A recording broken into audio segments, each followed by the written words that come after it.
There we go. Admit all. Yeah, do it.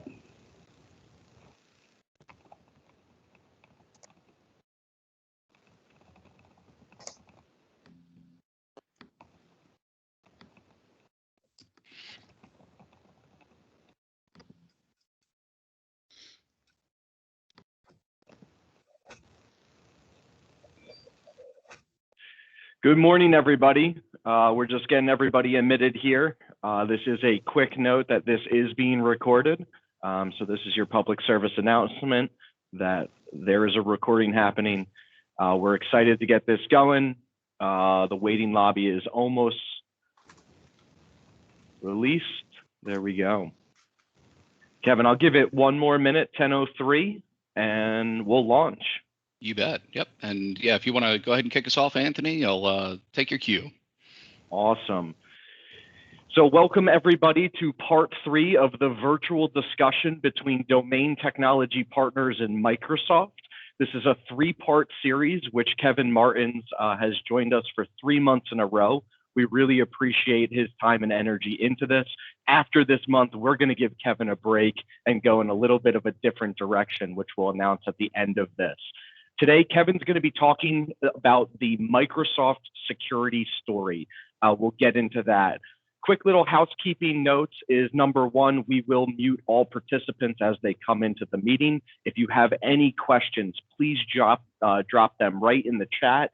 At the top of Microsoft Teams, there's a little comment box. You can click on that box and ask any question that you may have. Our entire marketing team is monitoring that, and we will make sure that we get your questions answered directly by myself or by Kevin Martins. Number 2 is at the end of this, we will be giving away 2 $50 gift cards for anybody that's still in attendance. What we want to do there is support local businesses. We know a lot of local businesses have been hit hard by this pandemic. So we're going to work with you individually, whoever those 2 winners are, to select a local restaurant or a local shop in your town where we can get you a gift card to support those local businesses. Today, we have individuals, customers, clients, and centers of influences in the domain technology partners world from Washington, D.C., all the way up into New York City joining this call. So thank you all for your time and energy with that. Without further ado, I'll get into what we're going to be talking about today and our presenter, Kevin Martins.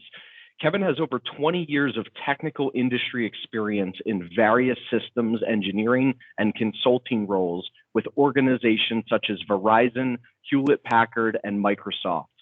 Focusing early in his career on engineering Microsoft Exchange solutions, his passion for digital communications evolved over time into later versions of Exchange and then into instant messaging, collaboration, and telecom capabilities of Microsoft Lync, Skype, and then Teams. Kevin also specializes in cybersecurity, helping customers and partners understand how important this area is and drive awareness about cybersecurity frameworks and solutions that need implemented today. Now in his 9th year working for Microsoft, Kevin has consulted on many complex on-premise, hybrid, and cloud engagements across commercial, federal, and defense industries. He's presented at many Microsoft conferences and writes his own Microsoft TechNet blog. He currently leads the collaboration practice at Microsoft, focusing on assisting Microsoft partners with designing technical customer solutions in Office 365 and with a focus on Teams, security, and compliance. So Kevin, thank you for joining us today. The context of the Microsoft security story is extremely interesting. So let's go through the 2 parts that Kevin will be talking about today. Microsoft has become one of the largest cybersecurity companies on the planet. That may be a surprise to many people. During today's session, Kevin will go over the breadth of signals that Microsoft receives each and every day. The second half of Kevin's presentation will review how Microsoft processes these signals and turns them into actionable intelligence that is then used to protect all of us across their 200+ services, and how that information is shared with many other cybersecurity organizations to further protect businesses and consumers everywhere. We will get to see how a team of legal experts work with governments around the world to dismantle cybercrime rings and how a team of over 3,500 cybersecurity experts are always working to secure these services. Ladies and gentlemen, Kevin Martins, Principal Technical Architect at Microsoft. All right. Hey, thank you, Anthony. I really appreciate the introductions here, and for everyone on the call, this is probably one of my most favorite presentations I get to give, because it is truly eye-opening into just the breadth of and the scale of Microsoft security. So I'm going to go through and I'm going to lay some foundational items here, and to get you to thinking about security concerns that are out there today. I'm not going to go through a lot of the breaches that we all see in social media and on the news and so forth. I don't need to repeat that.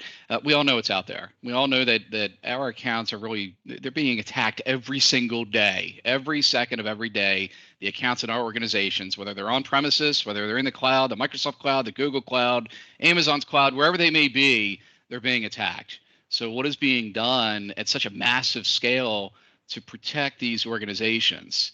And while the protection is really good, it's by far the best out there. And I'm not just singling out Microsoft here. I want to say that Amazon and Google do a great job as well.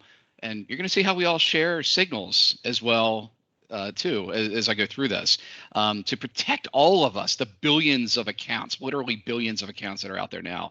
But then, I'll show you about I'll show you a couple of examples about how we take those signals and develop products that help enhance the security of your organization and your people and your users and wherever they're working, whether they're in the office behind a firewall or it's not too common nowadays, whether they're at home working on these. So please make this a conversation. If you have a question about anything that I'm presenting here, please let me know. I'm happy to stop and answer whatever I can to help you out.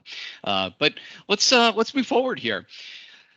So obviously things have changed out there in the world. We're all working from home. We're not behind those corporate firewalls, and we're seeing more and more about breaches every single day out there. The SolarWinds breach is just the latest one, probably the biggest one ever reported, and it's ongoing. It hasn't stopped. It's still going. Whether organizations are aware of it or not, it's still happening, which is odd because usually when a malicious actor or foreign entity is found, we find out what they're doing and it's made its way into the media, they typically stop. This one didn't stop. SolarWinds, the attack is still going. If people have not updated their systems, they're still being breached as we speak. Right. So on top of the breaches, we also have a lot more regulations that we have to be aware of. There's GDPR in the European Union. That's a mouthful. But there's also things like the California Privacy Act that's recently been passed. Right. All of those things are out there that we have to be aware of and make sure that we're compliant with. So compliance comes into mind as well with security. So when we think about how people are working today and where your data goes, so let's say someone is they're working from home, they're working on a Word document, maybe it's a pretty sensitive Word document, and they're on their personal PC. Okay, well they save that on their personal PC, but instead of just maybe a OneDrive sync out of Microsoft 365, they may have a Box sync or a Google Drive sync agent, syncing everything up to those clouds. At that point, once that sync happens, you've lost complete control of that data. And if that person moves on next week, if their termination or whether they move on to a new role, that data is outside of your control. You cannot bring that data back. Well, within the Microsoft Cloud, there's ways that you can protect that data so that every time, whether it's synced up to Box and someone doesn't open it up for a year from now, if they try to open it up in Box, it reaches actually back to the Microsoft system and says and requests authentication, to make sure that account is still active. It's still a live subscription, and that they still have permissions to open it back up. Well, if that's the case, they can open it. But if they left a year ago, obviously that subscription is gone, or maybe you've turned off access to all of those files. They simply can't open it because it's encrypted at that point. So there's a lot of ways that the Microsoft Cloud really helps to mitigate a lot of this that's happening. We've been in hospitals before where we've asked, we've interviewed the frontline workers such as nurses, and then we talk to doctors and administrative staff, and we say, hey, how are you sharing data? Well, we shared, we email some things, and we use Facebook Messenger for other things, and we use this collaborative application for another. And we say, wait a minute, what about HIPAA compliance? What about the rule sets behind that? So you're telling me you're sending pictures of injuries over Facebook Messenger? You're sending account numbers, very sensitive patient information over Facebook Messenger that is in the hospital, but also accessible when that person gets home, right? Not to say that anyone would be intentionally malicious, but leaks happen. And now that's why HIPAA compliance really exists, and that's some of the things that they have to think about. And it's not just HIPAA compliance. It's what about the EDU space and FERPA regulations, which really they coincide with a lot of the HIPAA regulations as well. What about SOX? What about, you name the compliance and the industry type of activities that are out there that organizations must meet? How do they do it? How do they ensure that their people are following policy? There's Kevin, ways to do that in the cloud here. One of the things I want to bring up too, you brought up the California Consumer Protection Act that's going on outside of California, which almost mirrors GDPR in its own right. For the people here on the East Coast, just so you know, there has been legislation introduced out of New York State that is basically a copy and paste of the CCPA for New York. Therefore, if you're doing any type of business with New York consumers, that will eventually apply to you. Domain Technology Partners is actively monitoring that. It hasn't come out yet, but it's just another form of regulation that will be on the table shortly, that we all here on the East Coast dealing with people out of New York may have to contend with and comply with. Great point. And I'll talk a little bit about something called compliance score in the Microsoft 365 cloud as we near the end of the presentation here. We'll bring that back up, actually, Anthony. Yeah, great point.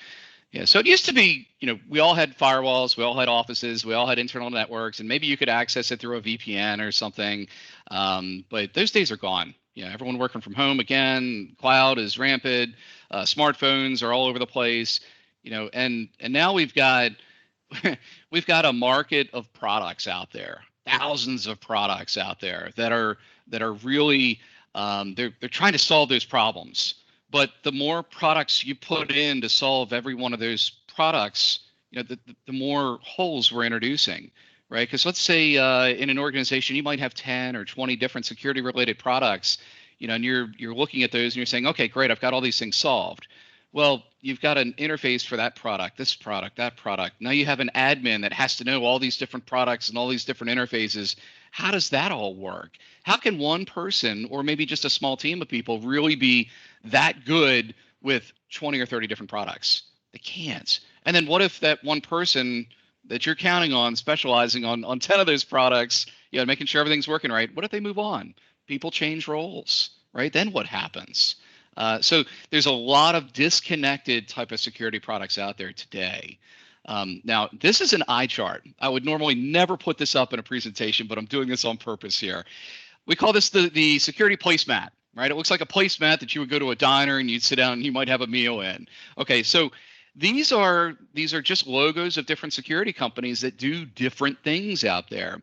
I equate this to if anyone's ever been to the RSA security conference in San Francisco, which that was probably the last business trip I took last year at this time. That's what this is. It's a map of, or it looks like a map of the entire conference floor. It's just packed with probably 30, 40, 50,000 people there. And you're walking around and you're visiting every one of these booths trying to figure out what's the best solution for you. Wow. And then you sign up for maybe 10 of them. You get a couple business cards and you follow up with them and you try to implement them. That's just complexity at its worst, right? How can you possibly control that? So I bring this up for a reason, because then I ask the question, well, how can Microsoft simplify that? And this is where we get into the Microsoft security story. Okay. So first of all, I want to say that Microsoft is one of the largest cybersecurity companies on the planet. right? Yahoo Finance, this is a quote from just a couple of weeks ago during our latest earnings. We announced that, hey, we have over $10 billion in revenue over the last year in just security alone. Security for Microsoft, we actually invest over $1 billion a year in R&D on security alone. I'll talk about that in a little bit more here. But Microsoft is a security company. Don't take my word for it. Take Gartner's word for it here. We are now a leader in 5 of the Magic Quadrant areas. When we talk about access management, we talk about, hey, what's an Azure Active Directory, right? There's multi-factor authentication. Yeah, go ahead. Kevin, it looks like some folks are not seeing the slides progressing. I'm not sure if it has to do with the streaming factor. They're still on the title slide. I'm seeing it progress, so I'm not sure how many other folks are not. I'm also seeing it progress, and we have a few others in the chat that are saying it's progressing. So it may be that user specific. They may want to log back out and then log back in. Yeah, I can see it. If anybody else is having issues, please throw that in the chat and we'll let you know. Otherwise, let's continue with Kevin. Yeah, that's great. And hey, thanks for monitoring the chat. I'm just focused on the material here, but please bring up anything like that. Yep. Thank you. So we've got Azure Active Directory for access management. There's a lot of intelligence built into that. I'll talk about that in a moment too. There's cloud access security brokers. If you've got a third-party app, whether it's on premises or in the cloud, Azure Active Directory, we can secure that. We can just secure that with multi-factor authentication that's built into Microsoft 365. Enterprise information archiving. What if you're under a legal hold? How do you make sure that all of the emails that are being sent back and forth by those employees that are named under that legal hold, or maybe everyone, is actually being saved? That's enterprise information archiving. What if there's long-term storage requirements? You have to store every email for the last 7 years, which is not out of the question, depending on the industry that you're in. What about endpoint protection platforms, such as Microsoft Defender now? Microsoft Defender, Windows Defender, it used to be called, just 3 or 4 years ago. It had its issues, right? And Gartner really let us know we had issues with it. But over the past couple of years, we have screamed to the top of the slot, right? The Microsoft Defender application that's now in all of our Windows 10 devices is turned on by default. We get a lot of information from that. And then, of course, there's unified endpoint protection and management. How do we handle iPhones, Android phones, tablets, and all these other devices that are out there? We are in the top, and we are leading those areas now. Make no mistake about it. Forrester, this is a review of our Azure Sentinel products, security analytics platform, where we actually now, it's only been out for about a year. We screamed to the top of that and became a leader in that quadrant. So Kevin, one of the things we run into, whether it's internal IT teams we're working with, CIOs, IT managers, or if it's even small businesses, is exactly this point that you've hit on the last couple of slides, is that cybersecurity is so complex. Not only do you have a legal aspect of it, an operations aspect, and an IT component of it, you also then, when you get to the IT component of it, you have so many different layers. I think there was like 15 layers on that last screen. And I think that complexity, what makes people even just kind of almost put up their hands and just say, I can't handle this. And the simplicity that you're bringing to the table, and as you further dive into this, I think is going to be beneficial for people. Yeah, great point. Yeah, thank you. Yep. So let's talk about Microsoft security, right? How have we gotten so good over the past couple of years? So when you think about Microsoft and all of the 200 plus products that are out there, think about the 1.2 billion Windows 10, or I'm sorry, it's 1 billion Windows 10 systems out there now. And then there's still a handful of Windows 7, Windows 8, all of those systems that are out there, billions of them, right? They're sending signals back to Microsoft each and every day. When I talk about the Microsoft Defender product, the antivirus, that protection that's on all of these systems that are out there, they're sending signals back to Microsoft. So when we receive, say you're on your home PC and you have Microsoft Defender turned on, again by default, you're not thinking about security if you're the average user, right? You're just doing what you do. Well, Defender is on, and we're constantly scanning different things.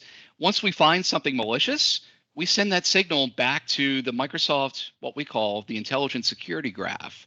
That signal that we then take a hash of, maybe it was an infected file. We take a hash of that file and we store it in a database.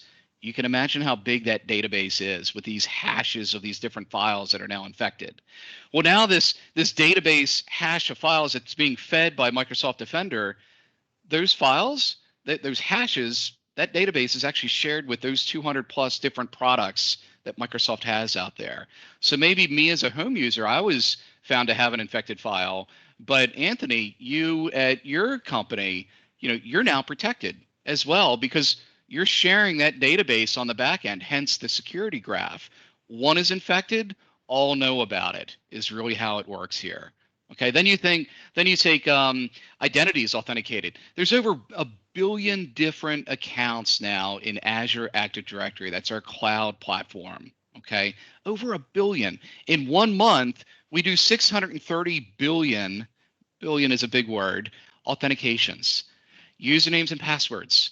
We know through artificial intelligence what is a good login and what is a bad login. We know through other intelligence, hey, what are the most common username and password combinations that are out there? What's on the dark web? We're taking that dark web information and we're feeding that into the service.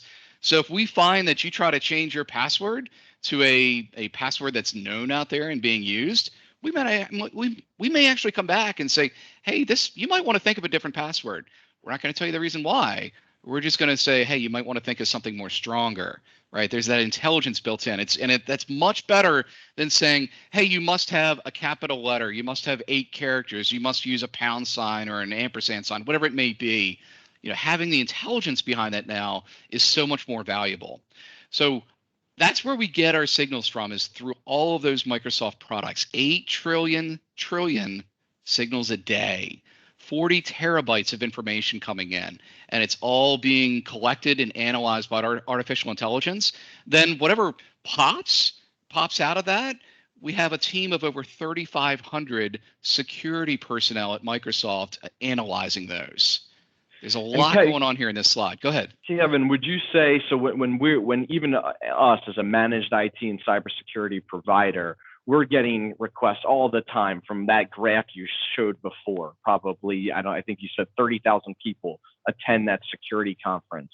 And each one of these vendors talk about the data that they have, the data that they analyze, and that's how they get that product, that whether it's a firewall or an antivirus, whatever it may be, to the next level. And that's what they're always selling you on.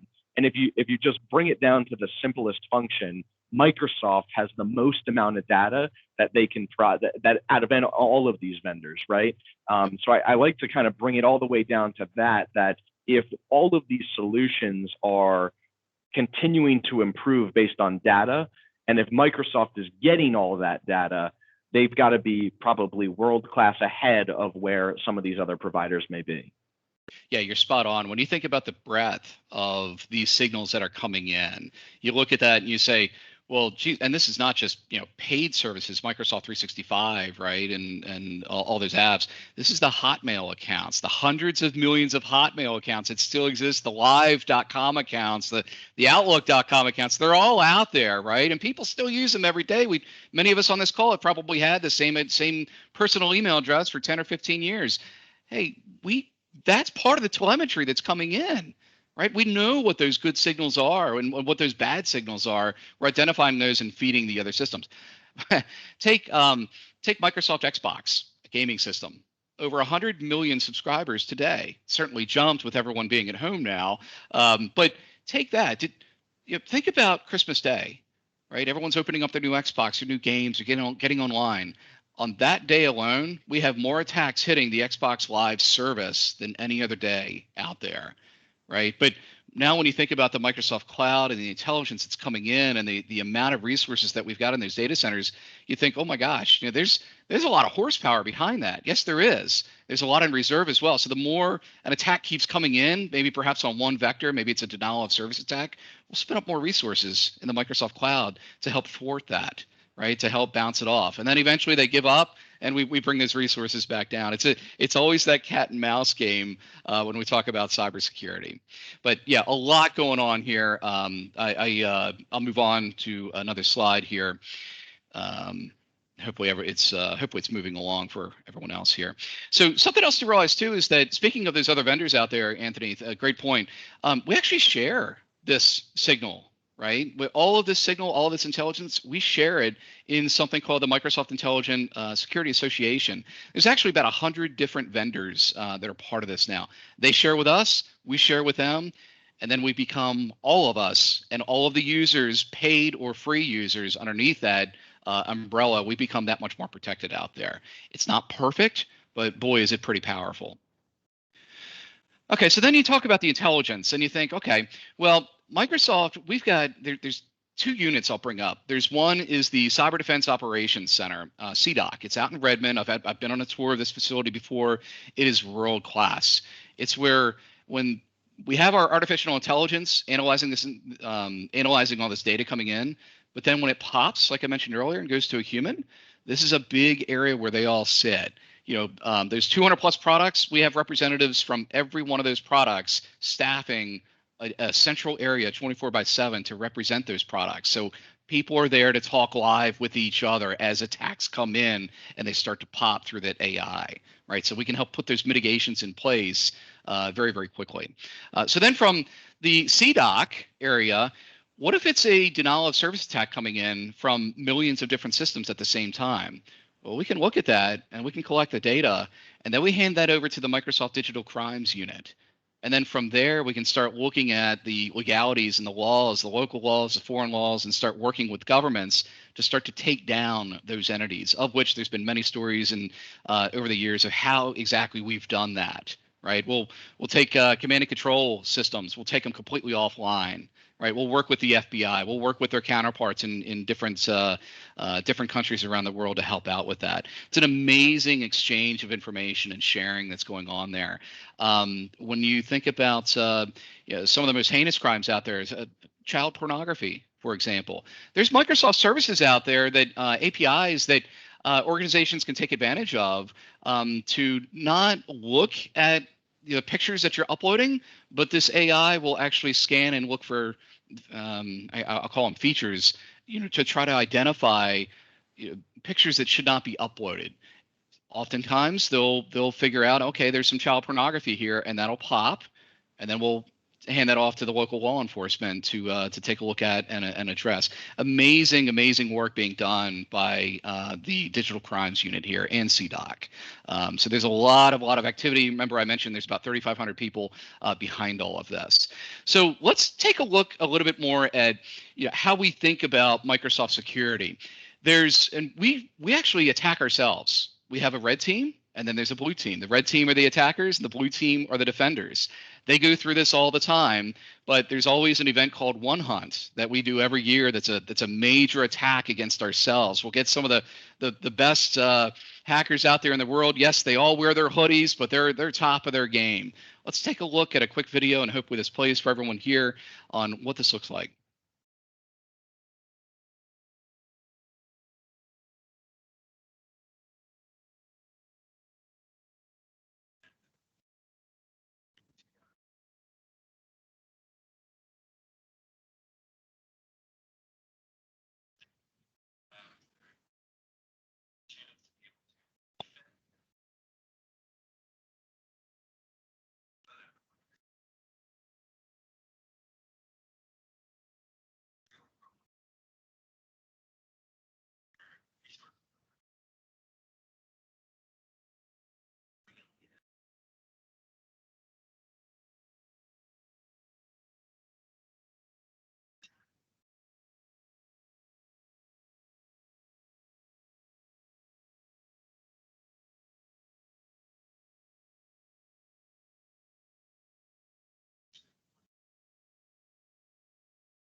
Okay, so hopefully that video streamed for everyone and made it a little bit more real.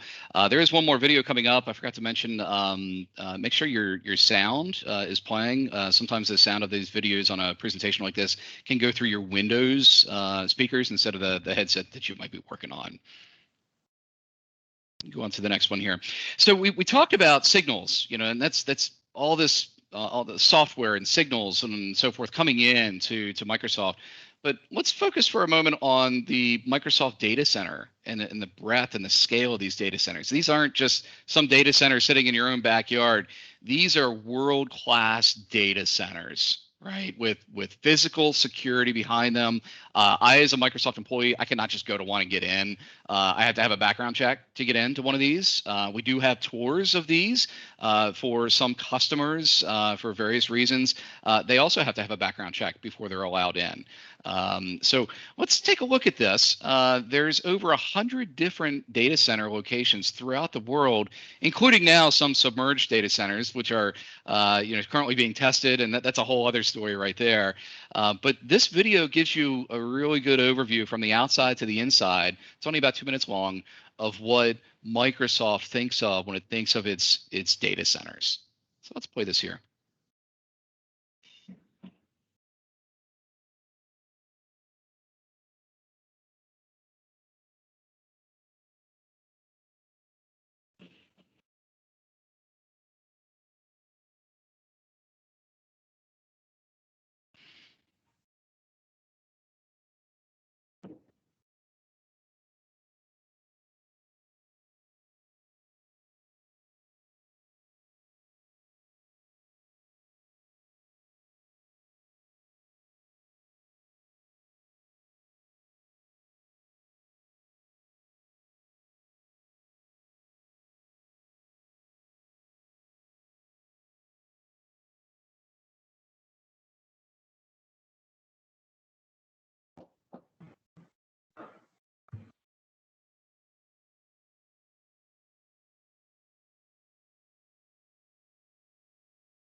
Yeah, so that gives you a great overview of what these data centers are.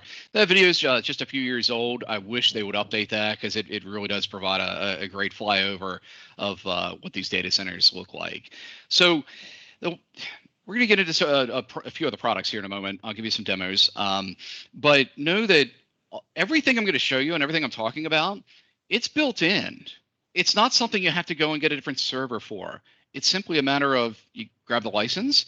And by the way, a lot of this stuff you're already paying for. We find that many people are already paying for these services and just don't know about it. And then on top of that, how to configure it, right? There's so much out there. It's amazing. I try to keep up with it, but there's no way I can. But when you think about this, there's no more architecture of servers. There's nothing like that. It happens anymore. It's all out there already. You just need to enable it. So here's another pretty eye chart. Again, this one's done on purpose. Hopefully everyone's had their coffee to because I'm going to drain this whole thing. I'm kidding. But with this chart here, this is our cybersecurity reference architecture. It highlights over 100 different products that are security related, of which Microsoft has. So when you take this and you go back to that placemat of all of the different security vendors that were on there, all those different logos that we saw, you could start to take off some of those and say, hey, Microsoft, they have that service. Oh my gosh, it's $2 a month per user. These are not crazy expensive type of licenses out there, but it all starts to add up. You get to reduce your complexity, provide more functionality in many cases, and reduce your costs at the same time when you start to look at the Microsoft products that really do the same thing. So such as what if you're looking for an email encryption, right? There's separate third-party services that are out there doing that today. They're looking for specific keywords or phrases or something like that in emails that are being sent out, and those third-party services may be capturing those and saying, hey, wait a minute, we've got to encrypt this now before it goes out. You find that typically in the healthcare industry. Here in Microsoft, it's just something you enable. You enable and set up the rule, and it goes. That's it. Forget about the third party now. And maybe that third party, to swing that email out to that third party, it may take an extra few minutes for that process to kick in and then encrypt that email and send it back out. With Microsoft, you're on the same cloud. It's just it's capturing that, putting encryption on top of it, and then sending it right out. So a lot happening there. Next slide is, when we look at all of these different providers, you take 4 or 5 of them and you say, geez, well, email, Microsoft can provide that encryption on email. Microsoft can take emails that are incoming and scan them and actually detonate them. Maybe it's a Word document with a macro. Hey, there's a service that Microsoft has natively that we'll take those and we'll detonate them not just once, but 12 different types, 12 different times in 12 different environments. For example, maybe because I don't know if you're running Windows 10, and I don't know what update you have on Windows 10. I don't know if you're still running Windows XP. It's out there, or Windows 7 or Windows 8. We'll exploit it on many different platforms, on many different rev levels or patch levels out there, just to make sure we've caught that. Because again, these malicious, the writers of this code, they're very, very smart. They're actually looking, number one, hey, am I being detonated in a cloud environment? If so, don't detonate, shut down, right? Because they know that once we see them and we find that code to be malicious, we'll take a hash of that file, again, put it into that database, and now everybody is protected throughout the Microsoft ecosystem and other ecosystems that are out there as well, okay? As we let's get into a few of the demos. And again, if anyone has any questions, I know we have about 20 minutes left here. Please feel free to chime in, and certainly Adele and Anthony, if there's anything in the chat window, please let me know as we run through these. So when we think about Microsoft and accessing the cloud, you could put a username and password in. That's great, but you've got to think well beyond that today. Okay, so let me bring up the case of multi-factor authentication. I did a speaking tour about 2 years ago, I guess now, to a lot of the major Microsoft offices in many major cities, and we actually had the FBI local field office come in those cities, and we did a presentation together. Now, they weren't coming in and saying, hey, Microsoft provides great security. They can't do that. But what we asked them to come in and do was to describe the types of cyber attack and cyber crimes that they investigate in their local area every day. And while the stories were similar, they varied in scale depending on the city. And it's just stories that just blew me away that I heard. Had not heard those before.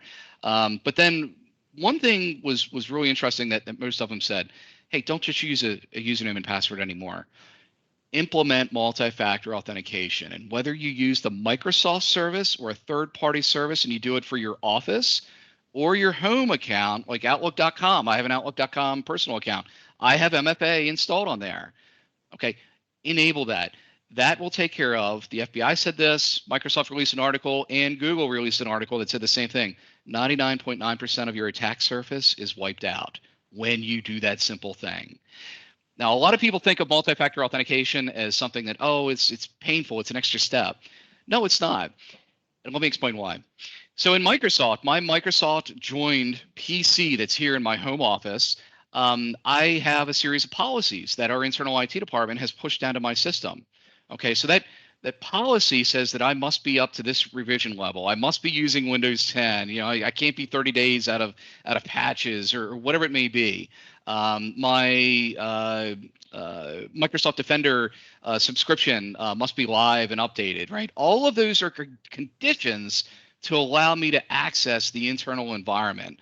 I don't have to put my username and password in, right? I'm not challenged for MFA at that point because it's a trusted system based on various different rule sets. Okay, so that's awesome. I'm not interrupted by that. In fact, take it one step further. My password at Microsoft never changes now, ever, because we realized through a lot of security, or I'm sorry, a lot of studies, that a username and password really isn't that strong anymore. It's conditional access like this. Now, let's say my system meets all these policies, and I'm coming in. Well, what if through one of those signals, there's another PC in my house that's all of a sudden infected? And it's known to be part of a command and control bot system that's out there, right, for denial of service attacks. All of a sudden, that's going to pop in Microsoft system. So while I'm coming in from one of those secured systems, I'm going to be challenged at that point for multi-factor authentication. I might sit there and wonder, okay, wait a minute, this is weird. Why? I won't know, right? Me as the user, I won't know, but there might be an alert sent to the IT department to say, hey, this person's coming into your network, and while they meant the compliance rules of the system, they're also coming in from an IP address on the public internet that's known to have an infection on it. Kevin, we have a really good story around this, just a specific use case on multi-factor authentication that I wanted to throw in here to help resonate with some. So Chris, our director of engineering and managing director here in New Jersey, and I do an assessment, an on-site assessment, a cloud assessment, a dark web scan, which, by the way, we're giving to everybody that's attending this. And we go through the results of that assessment, right? Business impact, high, medium, and low, around cybersecurity gaps, technology gaps, all that good stuff.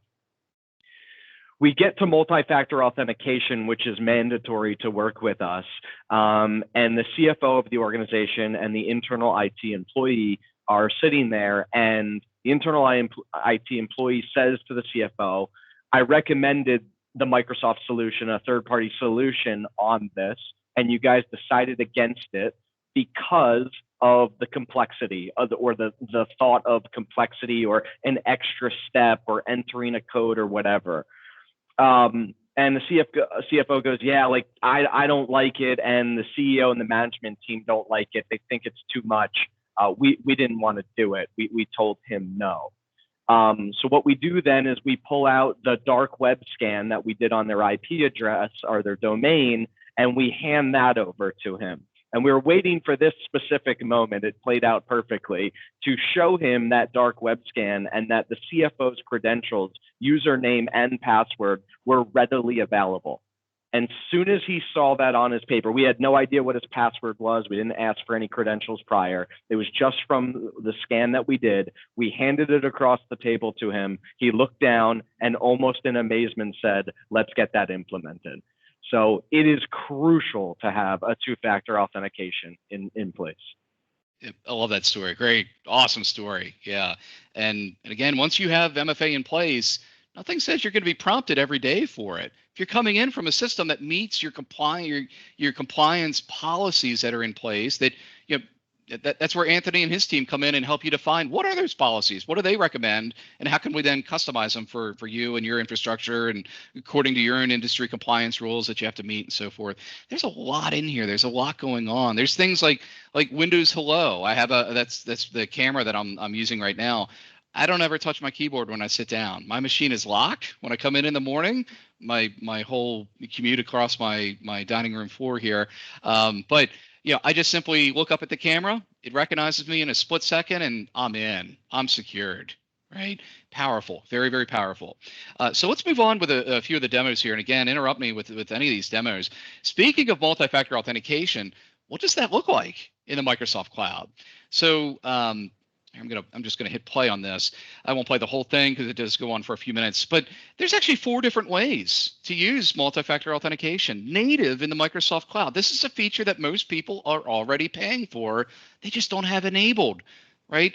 At least enable them on your global administrator accounts, because if someone figures out the username and password to a global admin account, they can shut you down in a heartbeat.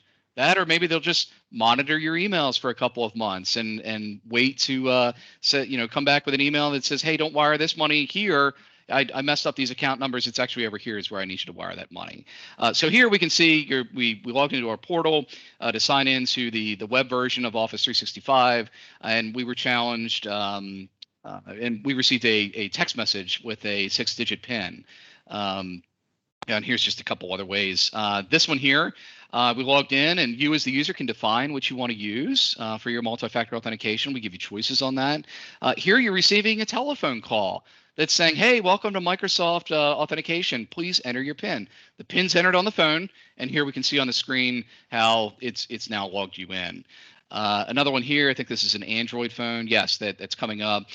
There's an Authenticator app that you can download from the Android store as well as the Microsoft store. That's not an extra cost. It's just part of the subscription that you've got. So watch what happens here when I try to log in. I enter the username, I enter the password, and then I go over here, and there is my sign-in request using the Microsoft Authenticator app that's on this Android phone. I hit approved, and now I'm going right through back on my PC.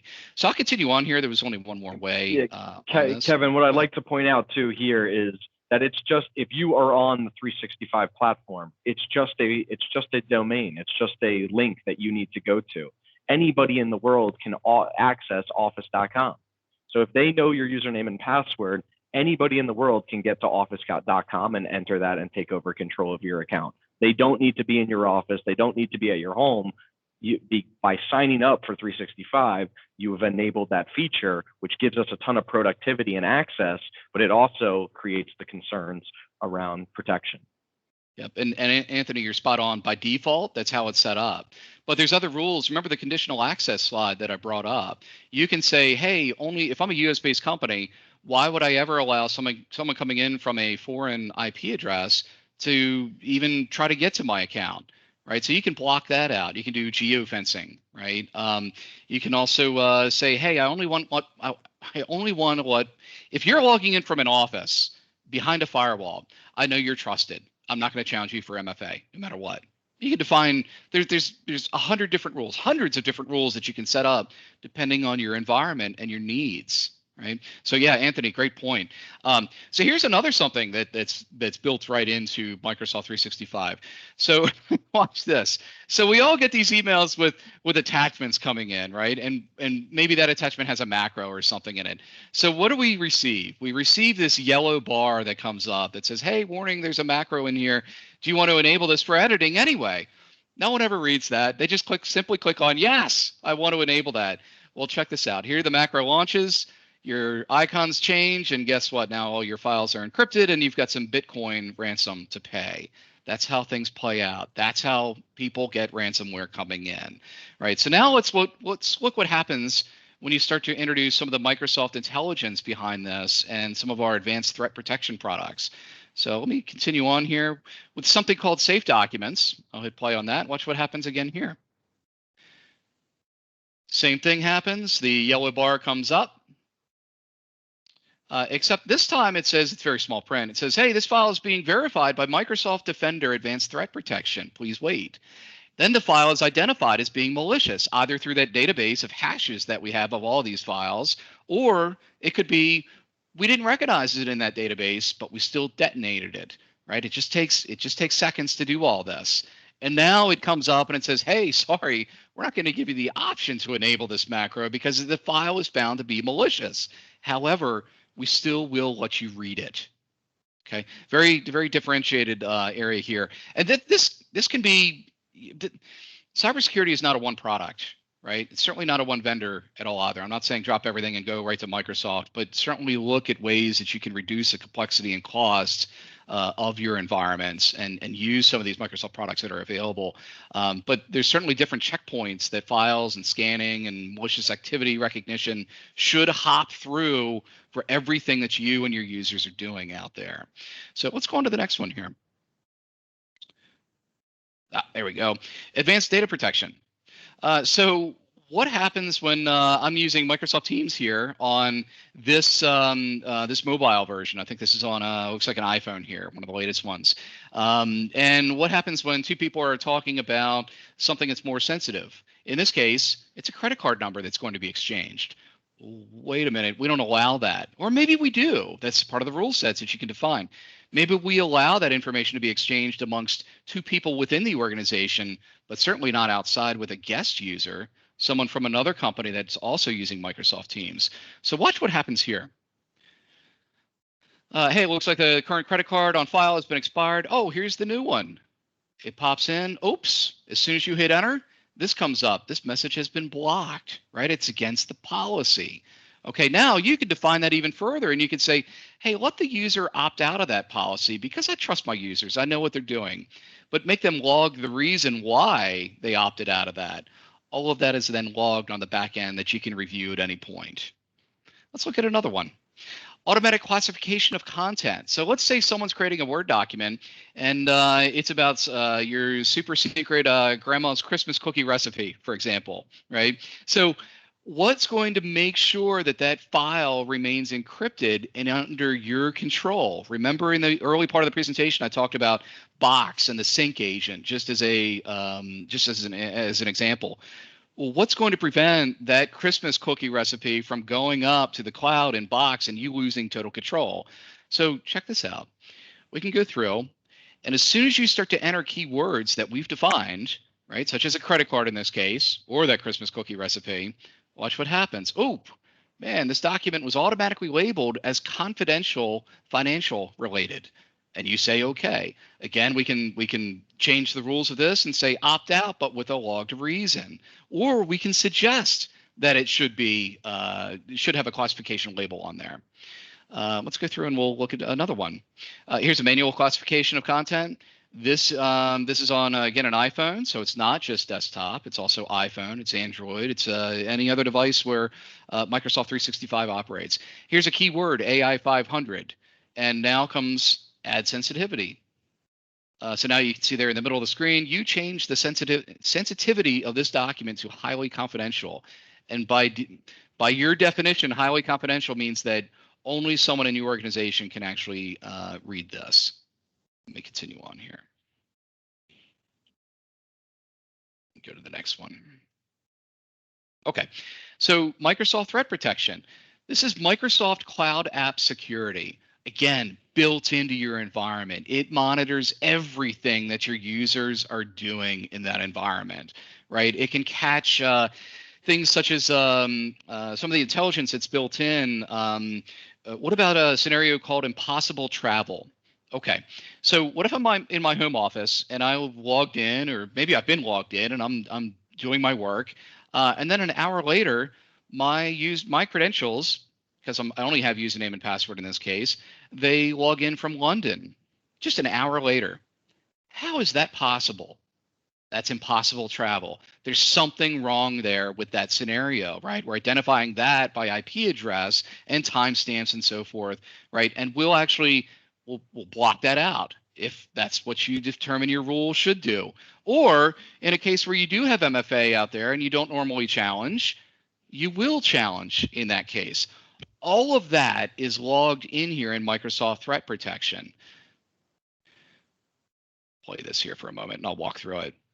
So here we're going to focus on something called suspicious PowerShell. An average user is not going to bring a PowerShell prompt up to do anything, let alone try to get into an elevated admin permission level, right? So here's a brief description of what it is. And then, of course, we can look down below and see what's going on. In this case, an alert popped. Someone tried to open this up. Conditional access kicked on, and a machine restriction kicked in. And now we can see, hey, the machine was actually removed from access from the network until a remediation was put in place. Very, very detailed chain of events that are outlined graphically for your researchers here. Very, very powerful to use. It's probably one of my favorite Microsoft investigative products. That again, it's in every single tenant out there. You just have to expose it. And what's really cool is there's a 30-day free trial of that as well, so you can look through the data that's being collected here. Oh, that's awesome, Kevin. I want to be cognizant of the time. It's 10:56, and I know there's a lot of details remaining. So I think what we'll do is we'll take a pause here. We'll see if anybody has any questions that we can have direct answers to. If that, I know there's a lot of IT folks on the line right now as well. If they want advanced presentations on this, we can definitely link up with Kevin and go a little bit deeper, but I appreciate you showing us those 3 demos there across what's inside the Microsoft platform. As mentioned, so as I'm kind of wrapping up, I will be monitoring the chat as well. But as mentioned, we will be doing a dark web monitoring for anybody on the call that is interested in it.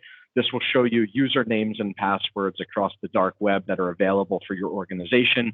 This does not mean you are breached. It means that your credentials are out there and you should either definitely have 2-factor authentication in place and or reach out to those employees and have them change not only their personal, but also company credentials. Thanks, Kevin, for showing that slide. Sure. There's a few more that are here.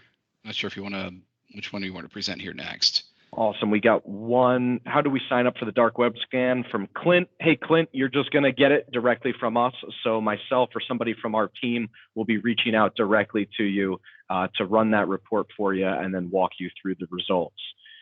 We do have 3 giveaways. I am saying I mispronounced it at the beginning of the meeting, saying 2. Once again, the 3 giveaways are going to be $50 to support a local business. This could be a local restaurant, a local gift shop, whatever the case may be. So let's get into those 3 winners and see if we can get them unmuted during the presentation of that so they can let us know what small business they would like to support. First individual that won is Nick Del Rey. Nick, can you unmute yourself and talk to us about a local business that you'd like to support?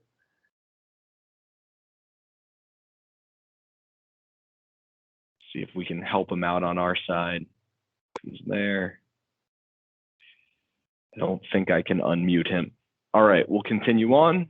Nick, if you're there and can pop on, we'd love to assist and understand what small business you'd like to support. Clint Fleming, Clint as well. Clint, if you can unmute yourself and talk to us about a local business or support that you'd use the $50 gift card to, we'd love to hear about it. Give him a second to try and unmute himself. The unmute button's in the top right corner.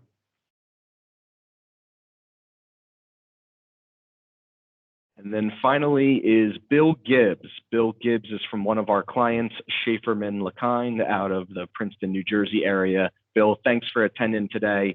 If you have the chance to unmute yourself and talk about a local business you'd like to support, we'd appreciate that as well. Yes, Anthony, thanks very much. And Kevin, excellent presentation, enjoying it very well. Hey, thank you. In our area here, we have a small restaurant type of place known as Daphne's Diner in Hamilton Township, run by a single woman that has faced health problems, COVID problems, etc., and managed to soldier on through. So we always provide additional support to that small business. Awesome, Bill. Thank you so much for sharing that. And I think we have one more. Is it, I may pronounce it wrong. Is it Fabi? Fabi, do you have the ability, Faber Dawon, do you have the ability to unmute yourself and share a local business that you would like to support? Oh, I think we had her there. Had them for a second and lost you. Anyway, we'll share those across social media platforms to make sure that we're doing good work in the local communities and we can continue to do this. Kevin, I'll ask you to go. I think there's 1 or 2 more slides just to share my contact information so people can reach out. Here it is here. It's his first name, last initial. So Anthony, D as in David, at go-domain.com. We appreciate you joining this part 3 series with Microsoft and Kevin Martins. As Kevin put in the chat, there is so much more to show. We probably should do a part 4 here, Kevin. Maybe we'll give you a month off and then jump back into some of those other checks that we can go through. I'd be happy to. Thank you. Awesome. So thank you all for joining. Next topic of next month, we will be taking a complete turn and going towards a panel discussion about the rise of audio content and why podcasts are successful and what types of content you can get out of a podcast, as well as market and grow either your small or medium-sized business across the entire geography that we play in. And we're going to bring on 3 different individuals with 3 different complete backgrounds in what they're doing in that space. Once again, thank you to the entire domain team for helping putting this on. Thank you all for showing up. And at the end of the day, Kevin, you're the best. Thank you so much, sir. Thanks, Anthony. And thanks again, everyone. Appreciate the opportunity. Thank you.